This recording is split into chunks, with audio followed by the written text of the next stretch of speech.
Welcome to the Fear and Greed Business Interview. I'm Sean Aylmer. Buy now, pay later in Australia has moved into a new era. With the sector's products now regulated by credit laws, it means customers signing up for products like Afterpay and Zip will now have to answer questions about their finances and have their credit history checked before they can use buy now, pay later. I wanted to find out more about how these changes are affecting the companies involved, but also the customers and merchants who use the products. Michael Saadat is the International Head of Public Policy at Block, the owner of Afterpay. Michael, welcome to Fear and Greed. Thank you, Sean, for having me.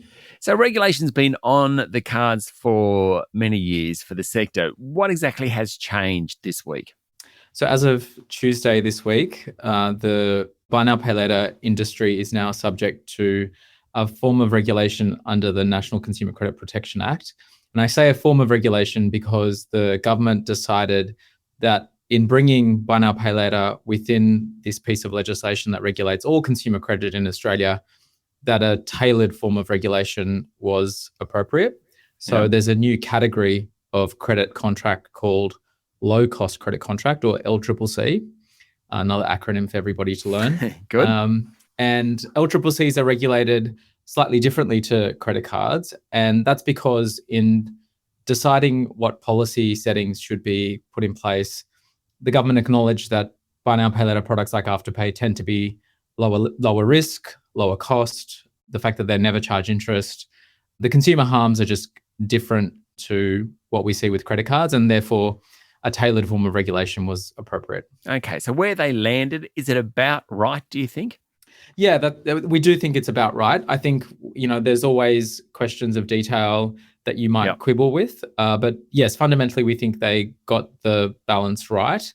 The process started a few years ago when they looked at sort of the different options, and they, ranged from a very light touch approach to an approach that would see Afterpay and other products regulated exactly the same as a credit card. And we were making the case that that was not appropriate. And fortunately, the government accepted that, and we ended up in a sort of middle ground option. For consumers, so let's take the ones who are about to get an Afterpay product as of today. So they've never had an Afterpay product. What difference is it to a week ago? What do I need to do if I want to use Afterpay? Yeah, so the change for new customers applying today is that you'll be asked to answer a couple of questions about your financial situation. You'll be asked to tell us your income and your expenses and whether you've got certain types of credit products. And you'll also be asked to agree for us to perform a credit check on you. So they're the main differences that apply today for those new customers. And assuming the answers to those questions are satisfactory and the credit check is satisfactory, you'll be assigned a spending limit, an initial spending limit by Afterpay, which will enable you to then use the product. What about people who have been with Afterpay for a while? When they use their Afterpay product this week, does it make any difference? So for existing customers, there's not really a change, at least initially. So anyone with an Afterpay account, prior to regulation commencing, will have had a spending limit assigned to them. And those spending limits can range up to $4,000 actually. And so you can keep that spending limit and keep using it without having to go through the process I just described that applies to new customers. If, however, you would like a higher spending limit, then the new regulatory framework does apply, and you will be asked to answer a couple of questions, and you'll be asked to also to agree to a credit check.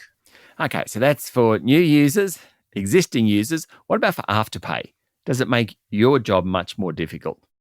We don't see that it makes our job significantly more difficult. There was obviously some work involved in preparing for the regulatory changes that have become effective this week, building the credit check process and changing the customer onboarding flow for new customers and existing customers who are applying for a higher spending limit. There are some changes, at the back end as well that are required.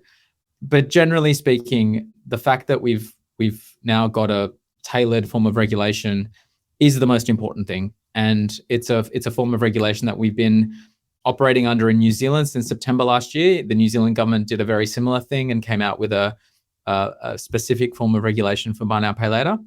Mm-hmm. And that's been working well. And although Australia is not exactly the same as New Zealand, there are some nuances. It's broadly the same, and we believe it will be great for the industry moving forward. Stay with me, Michael. We'll be back in a minute.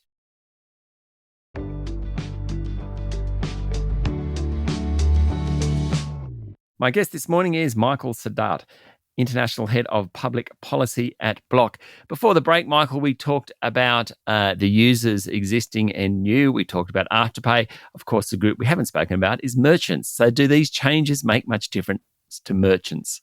So the changes themselves don't apply to merchants. Things continue much the same as they have been so far.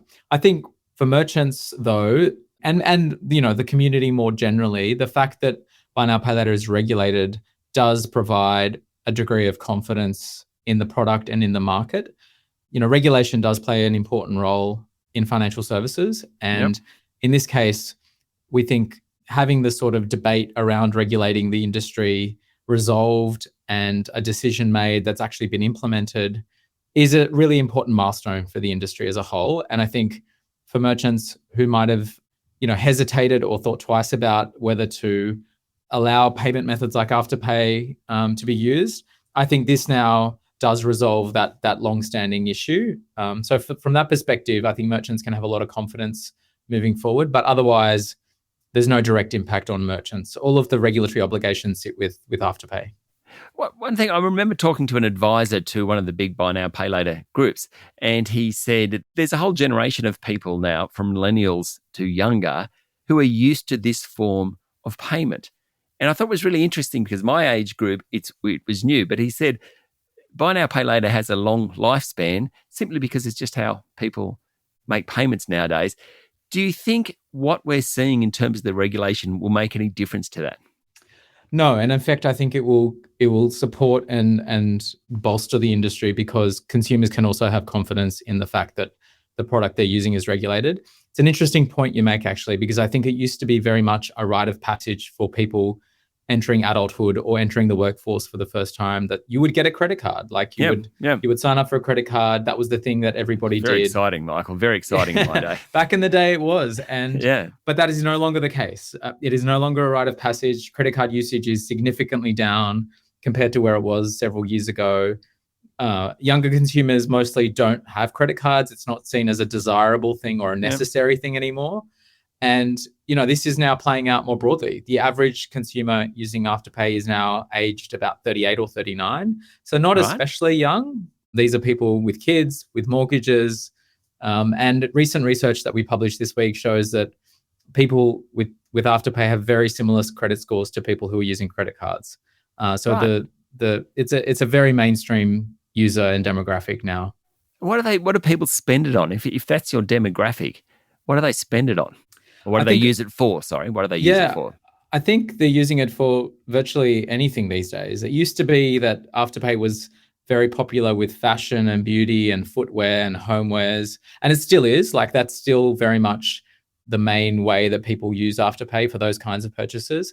But increasingly, people are using it for their everyday spend.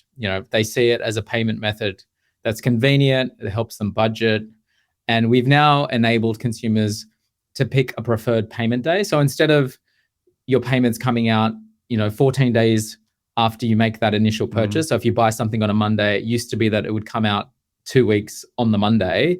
You now can select your preferred payment day. So if you buy something on a Monday, but you'd prefer to actually pay us on a Thursday because that's when you get paid, then the payments will come out every fortnight on a Thursday. And it just makes it a lot more convenient for people who are budgeting, their spending. Perhaps, one way of judging whether or not it's working is your arrears or people who aren't paying back, essentially. Has that changed much over the years? No, in fact, it continues to improve and it remains under 1%, our credit losses globally. So we see a really healthy repayment rate with consumers. Over 95% of our customers don't pay late fees.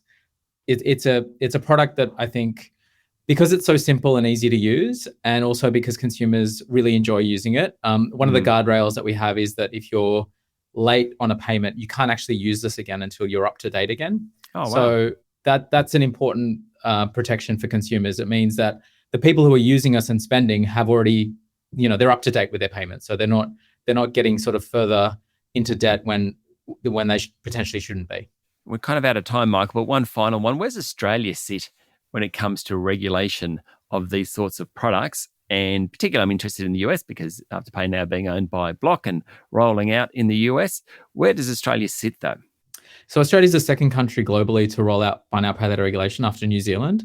And it looks like the UK will be the third major market to roll out buy now, pay later regulation. And it's doing so in a very similar fashion. So the UK government over there has also decided to go with a sort of tailored and bespoke approach to regulating buy now, pay later, which is really encouraging.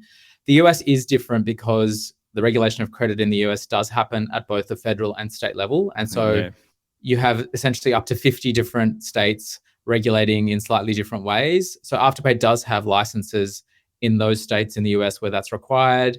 And there has been some federal oversight in the US, but there have been some recent changes over there with the change of administration. And so we're sort of working through that at the moment. But yes, it's a much more complex picture over in the US. Michael, thank you for talking to Fear and Greed. Thanks so much for having me.